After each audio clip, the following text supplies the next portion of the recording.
இன்றைக்கி இந்த வீடியோவில் என்ன பார்க்க போகிறோன்னா, உங்கள் லேப்டாப் ஆர் பிசியில் எப்படி பர்ஃபார்மன்ஸ் வந்து இம்ப்ரூவ் பண்ண போகிறோம். அதாவது ரேமை ஃப்ரீ அப் பண்ணி பர்ஃபார்மன்ஸை இம்ப்ரூவ் பண்ண போகிறோம் அப்படிங்கிறது தான் பார்க்க போகிறோம். டாஸ்க் மேனேஜர் ஓப்பன் பண்ணிக்கோங்க. ஓப்பன் பண்ணிவிட்டு லெஃப்ட் சைடு வந்து இந்த ஸ்டார்ட் அப் ஆப்ஷன் இருக்குதா, அதை வந்து கிளிக் பண்ணி ஓப்பன் பண்ணால் இதில் வந்து என்ன ஆப்லாம் எனபிளில் இருக்கோ அதெல்லாம் பேக்ரவுண்டில் வந்து ரன் ஆகும். அதாவது நீங்கள் பிசிஆர் லேப்டாப் ஆன் பண்ணும்போது பேக்ரவுண்டில் வந்து ரன் ஆகும். இது ரன் ஆகிறதுனால என்ன ஆகும்னா, உங்கள் பர்ஃபார்மன்ஸ் வந்து குறையிறதுக்கு வாய்ப்பு இருக்குது. ரேம் வந்து யூஸ் பண்ணிகிட்டே இருக்கும் எப்போதும். அதனால் அதை எல்லாத்தையும் டிசபிள் பண்ணிடுங்க. நான் ஆல்ரெடி டிசபிள் பண்ணி வச்சுருக்கேன். அதை வந்து ரைட் கிளிக் கொடுத்தும் எனபிள் டிசபிள் பண்ணிக்கலாம். அதெல்லாம் நீங்கள் வந்து எதெல்லாம் யூஸ் பண்ணுவீங்களோ, எதெல்லாம் முக்கியமாக வேணுமோ அதை மட்டும் எனபிள் வச்சுட்டு மீதி எல்லாத்தையும் டிசபிள் பண்ணி வச்சுக்கோங்க.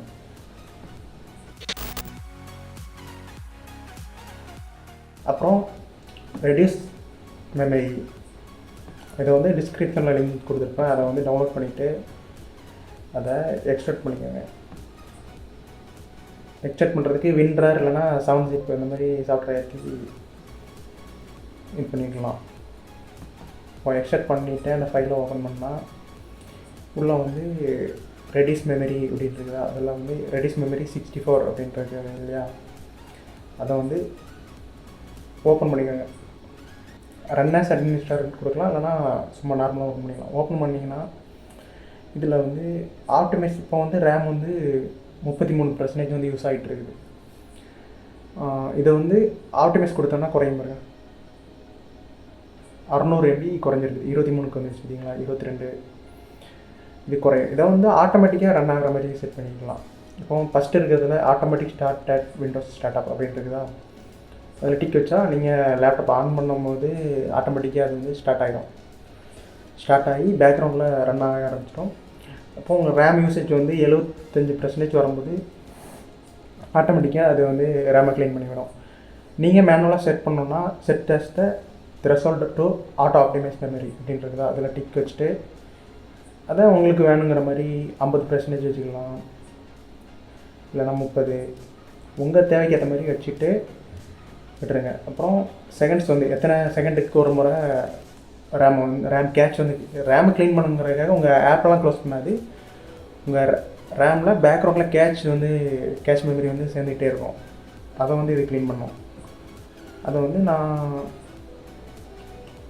ஒரு 10 செகண்ட் வச்சுக்கிறேன். 10 செகண்டுக்கு ஒருக்கா 58 ஒரு 50% வந்தால் க்ளீன் ஆகணும் அப்படின்னு வச்சிடுறேன். இப்போது ரேமு எப்போல்லாம் இப்போ க்ளோஸ் பண்ணிடலாம். இப்போ ரேம் எப்போல்லாம் 50 வருதோ அப்போல்லாம் ஆட்டோமேட்டிக்காக அந்த ஆப்டிமைஸுங்கிற ஆப்ஷன் வந்து ஒர்க் ஆகிடும். ஆட்டோமேட்டிக்காக ரேம் வந்து ஃப்ரீ ஆகிடும். நார்மலாக சிம்பிளான ஆப் மாதிரி இருந்தாலும் இது ரொம்ப எஃபிஷியண்ட்டாக இருக்கும். உங்கள் பர்ஃபார்மன்ஸ் வந்து பூஸ்ட் ஆகிறத நீங்களே பார்ப்பீங்க. நீங்கள் வந்து யூஸ் பண்ணி பார்த்துட்டு கமெண்ட் பண்ணுங்கள், நான் வந்து எப்படி இருக்குது அப்படின்ட்டு.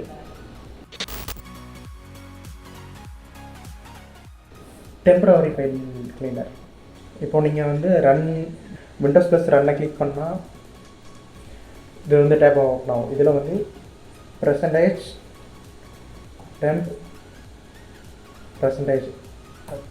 அழுத்தி என்ட்ரு கொடுத்தா இந்த ஃபைல்ஸ்லாம் வருது இல்லையா, இதெல்லாம் டெம்பரவரி ஃபைல்ஸ். இதெல்லாம் டெலிட் பண்ணிடலாம். நிறைய பேர் தெரிஞ்சிருக்கும், நிறைய பேர் இந்த மாதிரி கொடுத்து சர்ச் பண்ணி டெலிட் பண்ணிகிட்டு இருப்பீங்க. பட் இதை வந்து இப்படி பண்ண வேண்டாம். இப்படி பண்ணலாம், இப்படி பண்ணால் டைம் ஆகும். இது வந்து சிம்பிளாக பண்ணுறதுக்கு தான் அந்த டெம்ப் கிளீனர். இதில் போயிட்டு ஆப்பை வந்து ரன் பண்ணால் போதும். க்ளீன் ஆயிடுச்சா, சைடில் மெசேஜ் வந்துருச்சா ரைட் சைட் கார்னரில். இப்போ அந்த ஃபோல்டரை அப்படியே ஓப்பன் பண்ணால்